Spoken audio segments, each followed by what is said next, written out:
I have been on this rooftop in Washington a couple of times, and when Joe Hockey joins me, I know we're here for a very good reason, and particularly tonight because Donald Trump has won. Great man, of course, the boss of Bondi Partners.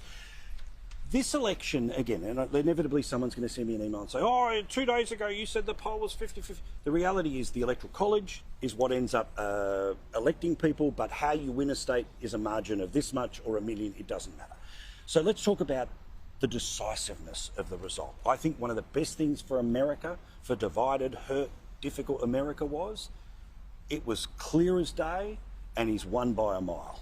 Oh, it's beyond doubt now, and there have been some really interesting outcomes based on credible exit poll data. Trump did much better with Latinos, much better with Asians, much better with women, much better with people under 30 years of age. Yeah. And this is all contrary to all these pollsters and experts around the place. Even on an issue as important as abortion, 5 states voted Republican and voted pro-choice at the same time. At the same time. Yep. So people were separating the very sensitive issue of abortion from their vote.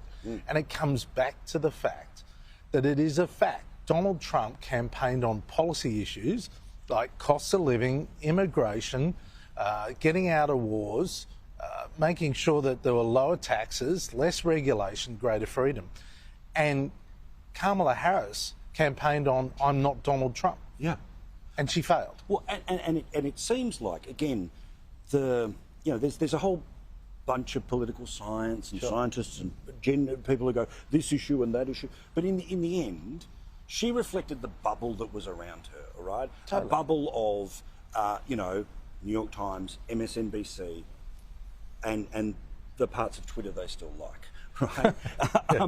But of course, the country's bigger and wider than that. Yeah. And even over the period of time of 8 years, the information sources are different, and the information coming back to them is obvious. So when they turn around and say, well, but this jobs report and this economy, and this is a former treasurer, right? You can't just stand there and say, we're going great because of this growth number when you're paying 30% more for eggs and bread. Well, you can't tell people they're feeling good if they're not feeling good. Correct. And especially from Washington, DC, giving them a lecture about how good they should feel about life. What was also stunning tonight, Paul, was there was a huge swing to Trump in New York City, in New Jersey, in Chicago, in working class America, parts of working class America, but also in the big cities. And it was universal. This is what's surprised so many analysts in the last few hours, is that it's across the board, rural and regional, and in the big cities, that Trump has picked up more votes, and he will exceed his vote in 2020. So we have now found the Trump Democrats. Yes. The Trump Democrats have now emerged, and it's driving the Democrats into a position where they need to seriously reflect on what they believe in, and it can't be just we're opposed to Trump, because this is the end. This is the end of Trump's re-election. I mean, that's it. It's done. Well, and this is what I'm fascinating, right, about. Effectively, look, I mean, we all know, because that building is up for grabs every 2 years. Yep.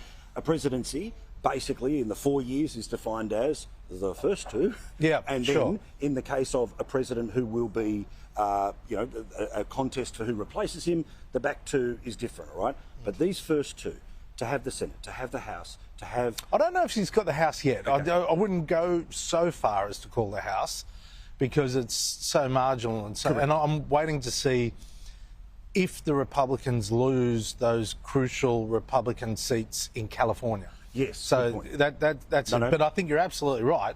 The Senate's a much better result for the Republicans than they expected. And, of course, the presidency is as well. Well, so can I just say this, and can I be the first person to say it on global media? And I'm sorry that you're going to be in the frame when I say this. It means if the Democrats end up in control of the House and try to impeach him for anything, the majority that they have in the Senate means he will not be convicted. So let's save ourselves whatever the hell that might be. And you know what's interesting is in 2020, after he was impeached twice, there were no ads run by the Democrats about the impeachment. Yes. This time around, there were hardly any ads about all these convictions of Donald Trump as a felon and so on, because the American people are just not interested in it. Yeah. They're more interested in what affects them and their families, whether they can get jobs, whether they can pay for the eggs or the milk. They're interested in fuel prices. They're interested in whether their children are going to go and fight in another war. Yeah. They're interested in whether they're going to have people come across the border and lose control of their own communities. These are the things that have made the decision tonight. And I saw some of the media in Australia that's so sanctimonious as to suggest that democracy ended tonight. I mean, oh my God, this is democracy. Correct. This is where the people have spoken out against elite opinion. Correct. And actually, that is what democracy looks like. Yeah. Where people speak in volumes and in the majority against what elite opinion is. But also, the same democracy that hired him, fired him, has rehired. Correct, exactly right. And it will pass a midterm judgment, and then, of course, in 4 years' time, he leaves. But again, let's not talk about next grand final when this one is still echoing in the streets. Sure, all right? sure. So, Trump, the negotiator, and also Trump now as somebody who's not got this eye on re-election, all right? He'll have a team around him that have been assisted by laws like the change to Chevron deference, which means they can really go after the expansive power of government where, you know, basically the government department can make a rule and pretend it's a law and enforce it in the same way. He also comes with, an aggressive want to cut things out of the federal budget. Do you think that the first period of that governing, we know he's going to do things about the southern border, we know he's going to try to do things when it comes to international trade, but he has a very clear mandate to come in here and break some stuff, right? Absolutely. And it's interesting because some of the people he has around him, like Elon Musk or Robert Kennedy, they're eccentric. There's no doubt about that. They won't be able to occupy official positions like Secretary of State or Secretary of Treasury or whatever, because they still might not get through the Senate confirmation process. I wouldn't imagine, yeah. But he will give them absolute authority to go around and break some shells. Yeah. And that's what Americans have just voted for. Yeah. They have voted for Donald Trump to be a disruptor, to change the system. You know, what Australians do understand, because they travel to the US, is when you go into San Francisco and you see the despair on the streets, or downtown Los Angeles, or even New York, or wherever it is, we see that. And yet some people are surprised that they voted for Donald Trump. Well, the Americans have voted for Donald Trump to stop that. Yeah.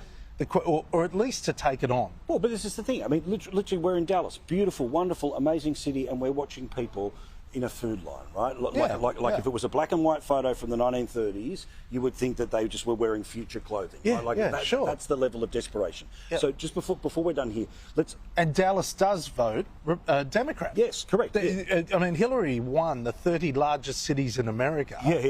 But Donald Trump won the election. It's because people don't want their town to end up like the big cities. Well, now the big cities are saying, we've had enough as well. We want to be like the small town. Yeah, that's right. Exactly. All right, so in terms of the Australian connection, I've spoken that I think AUKUS remains unchanged. Yeah. I think that's going to be clear. I think the tariff conversation is really code for China. All right, I'm not imagining there's going to be an Australian scenario. That said, free advice, how does this government, which has a Prime Minister, which has said while he was President what his feelings were, and there'll be people that will bring that up to Donald Trump, no doubt, but how does Australia deal with Team Red everywhere? Well, the starting point is don't be a public critic. You know, good point. I always found I could be a private critic, and publicly you don't have to support. You just don't join the conga line of critics. Great idea. And that's a good starting point. The second point is I'm glad that Prime Minister Albanese has reached out already to congratulate Trump. I think, and I saw Kevin Rudd tonight, I think it's important that they build on the relationships.